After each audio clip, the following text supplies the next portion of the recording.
Hello universe! Last week I set out to declutter the last 5% of things that were lying around my home unused, but actually dealing with my pantry took so long that we never finished that project. So today is going to be part 2 with a few more unexpected things that maybe don't bother most people, and a few more tips that I haven't shared so far. Before we declutter anything, I would like to share 2 maybe a little strange decisions that I made in our living room / office / dining room. And the first one is that we let go of our dining chairs. We actually still have them in our storage, but for now we are just trying to take our office chairs, put them around the dining table and eat like that. And I have really been enjoying the extra space around the room. Another strange decision that I made here was letting go of the couch cushions that were on the back of the couch. They are also still in our storage. I hadn't actually let go of them because maybe I want to sell the couch in the future, but I really much more prefer having the space now. I'm just sharing this in case you can make improvements like this to save space or maybe for extra comfort. Now let's get into the actual decluttering process. For this video, I separated that into different rooms, beginning with the entryway. This is where I will often gather a lot of imminent to-dos, like things I have to pay or send out, or just random notes that I write on my board. And once I am done with those, I like to wipe my board clean just so I can start fresh on it. And then I take all of the papers that were lying around there and I start taking pictures of them. My camera has an inbuilt scanner for those, but you can also download an app that does that. And my tip is to just scan all of your receipts and things you will need in the future and then rip them up really well so that nobody can go through your trash and know what you've been doing. The next order of business was to take a few pictures of some items that I want to gift or sell online, and I wanted to use this opportunity to give you a few more tips for taking good sales photos. The first one is to look for a captivating background that will make your photo stand out more. So experiment with things like colorful walls, decor items, and turning on your lights. And if you don't have those, you can also close up on a beautiful item like a pillow, a blanket, or a similar surface as a background. I also tried using objects like this book to make the photo seem more interesting. And finally, I played with the perspective. So try a different angle, higher, a lower, and from the side as well. Next, I moved on to the kitchen, where there really wasn't that much to do after last week's pantry declutter. I just wiped the surfaces clean with the homemade cleanser that I showed you in that video and gathered a few of the things that were just lying around. For my regular declutters, I like to do a weekly fridge clean out as well, in which I make sure that we don't throw away any food and everything is in the front that needs to be eaten. I then go on to refill some of my ingredients, and this just helps me to stay on top of what we are currently using and how much of that we have left, as well as letting go of some packaging. Finally, I decorated the space with some blossoming dill that we got from the market, and I was done. I think I'll do a more detailed tour in here soon. After that, I moved on to the bathroom, which I usually don't have that much to declutter in because I have found a pretty minimal skincare and makeup routine that I am very happy with. Still, one thing that I regularly like to check is, am I happy with the items that I have and that I'm using, and are they working for me? For example, this hair soap made my hair feel very waxy and I had to let it go. Another thing that I do regularly in here is just make sure that my cosmetics aren't too far expired. Each product has its own expiration time that is written somewhere on the packaging, usually in the form of a picture of a product with the number and an M next to it. And that should just tell you how many months after opening you can use the product. But of course, things are safe for quite a while longer than that.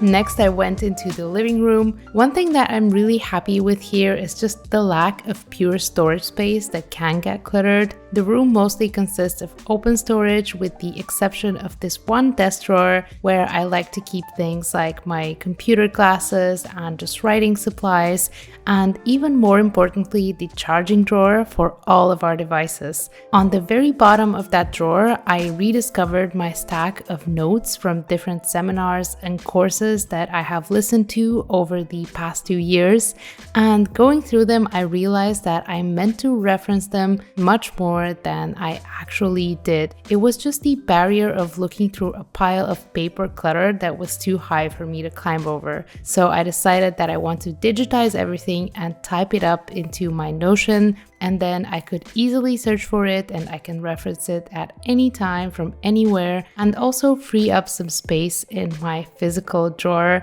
For the more visual notes, I just took pictures and inserted those into the document, and some of the things I even just realized that I don't need anymore. So just looking at this big pile of paper that was really hard to search through makes me feel very satisfied that I could finally sort that out and organize it into one place, and everything else just could go to the recycling. And the last room that I decluttered was the bedroom.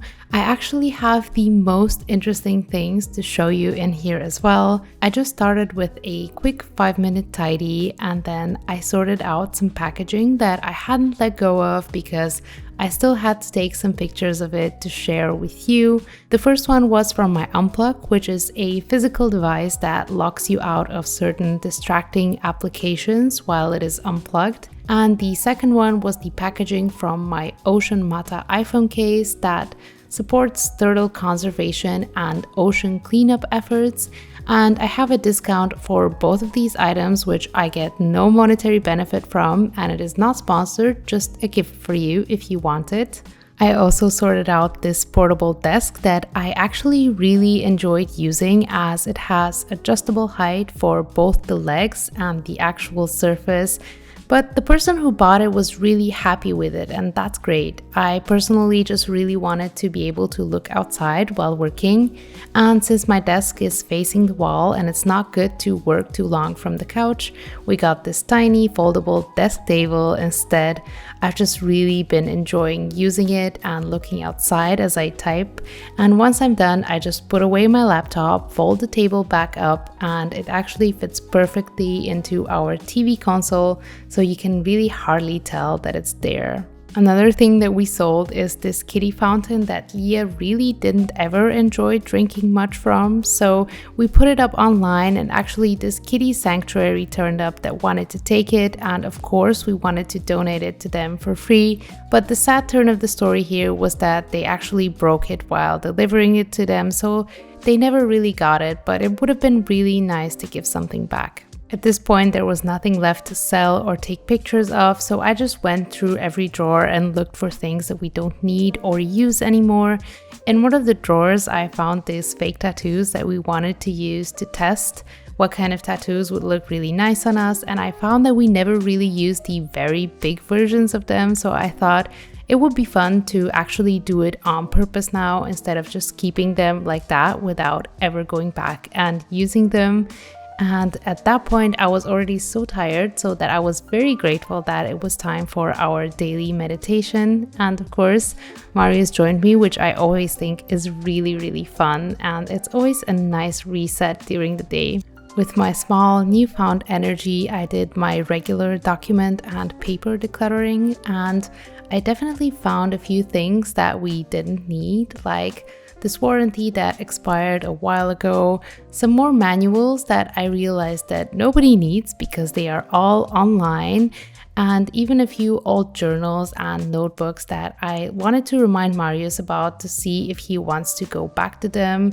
There was a nice pile of some official documents that the country likes to spam us with, the manuals, some bank statements that Marius decided to let go of, and a book that I decided to let go of because I haven't referenced it or read it in a long time. And while doing that, I thought I would show you another great way of decluttering books, which is sharing. I know this doesn't work everywhere, but in some places now we have these community bookshelves where you can leave and take books as you please, and that is much less wasteful than throwing them away or trying to recycle them, and addresses the tiny problem that after you read books, they mostly just lie around and take space.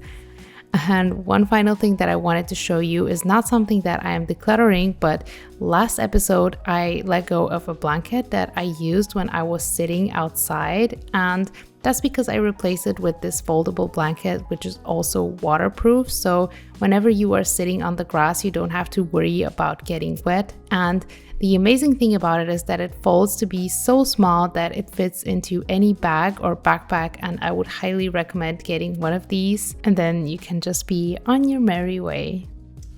And that's it, that's the video. I don't expect to have to do a large declutter like this ever again, at least in the near future, because I'll be really mindful of what's coming into our home. Let me know if you liked the video, subscribe if you did, and I'll see you around.